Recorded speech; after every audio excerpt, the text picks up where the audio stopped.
മുൻവിധികളില്ല എങ്കിൽ പോലും നിസ്സംശയം നമുക്ക് പറയാൻ കഴിയും അങ്ങേയറ്റം നിഷേധാത്മകമായ ധാർഷ്ട്യത്തോടുകൂടിയുള്ള സമീപനമാണ് എന്നുള്ളത്.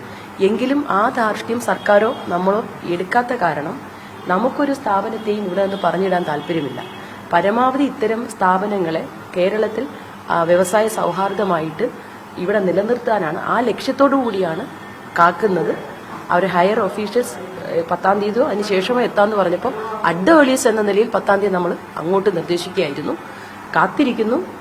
എന്നിട്ടുണ്ടായില്ലെങ്കിൽ നിയമപരമായ നടപടികൾ. എങ്ങനെയാണ് സർക്കാർ ഉദ്ദേശിക്കുന്നത് നിയമപരമായ നടപടി എന്ന് പറയുമ്പോൾ? എങ്ങനെയാണ് അവർക്ക് അനുകൂലം എന്ന രീതിയിലാണ് അവർ നിൽക്കുന്നത്? അല്ല, ലേബർ കോഡ് എങ്ങനെ അവർക്ക് അനുകൂലം? 300 ജീവനക്കാരുണ്ടെങ്കിൽ, നമ്മളിവിടെ നേരത്തെ 20 ജീവനക്കാർ മുതലുള്ളപ്പോൾ ലേബർ വകുപ്പിന് കർശനമായ പരിശോധനയും കാര്യങ്ങളും കഴിയുമായിരുന്നു.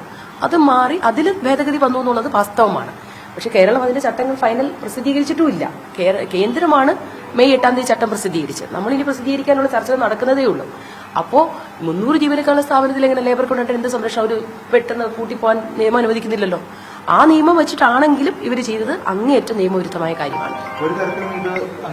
ഒരു കാരണവശാലും അംഗീകരിക്കാൻ കഴിയില്ല. ശക്തമായ ഒരു നടപടിയാണ് സർക്കാരിന് ഇപ്പോൾ എടുക്കാൻ സാധിക്കുക.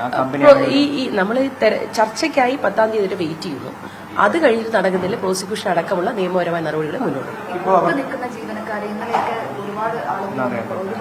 വനിതകളടക്കം ശുചിമുറി പോലും ഉപയോഗിക്കാൻ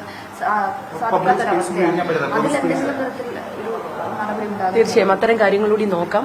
MLA-മാരെ പ്രത്യേകം അഭിനന്ദിക്കുന്നു. പ്രത്യേകിച്ച് ഉമാ തോമസ് MLA ഇത് പ്രശ്നം ഉണ്ടായ ദിവസം മുതൽ അവരോടൊപ്പം നിൽക്കുകയാണ്.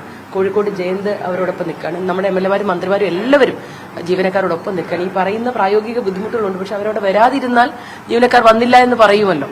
അതുകൊണ്ട് എങ്ങനെയും ഇന്നിപ്പോൾ ബുധനാഴ്ചയായി, ഒരു ദിവസം കൂടി കഴിഞ്ഞ് നമ്മൾ പ്രതീക്ഷയോടെ കാത്തിരിക്കുന്നു. അതില്ല എങ്കിൽ മാത്രമേ അടുത്ത സ്റ്റെപ്പിലേക്ക്.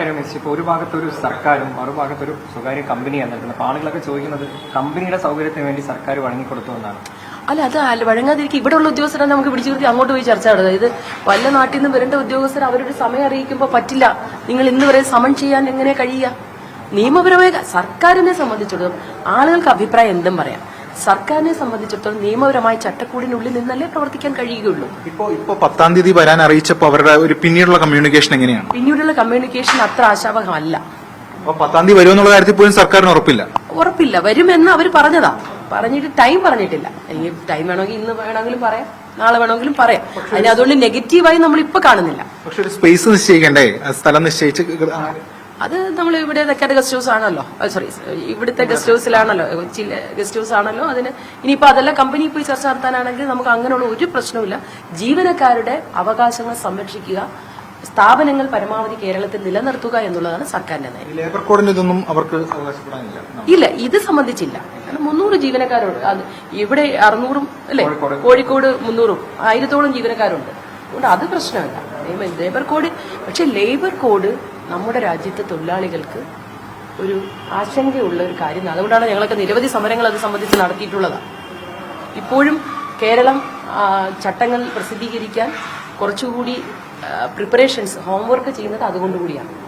ഈ അഡ്വാൻസ് ആയിട്ട് ഇപ്പൊ ശമ്പളം അവർക്ക് കൊടുത്തിട്ടുണ്ടെന്ന് പറയാം. അതിന്റെ മാത്രമല്ല, അങ്ങനെ അവർ ഏകപക്ഷീയമായി തീരുമാനിച്ചൊരു ശമ്പളം കൊടുക്കുന്നതല്ലല്ലോ റിട്രസ്മെന്റ് പാക്കേജ് എന്ന് പറയും. അതൊരു പാക്കേജ് ഉണ്ടാക്കണം.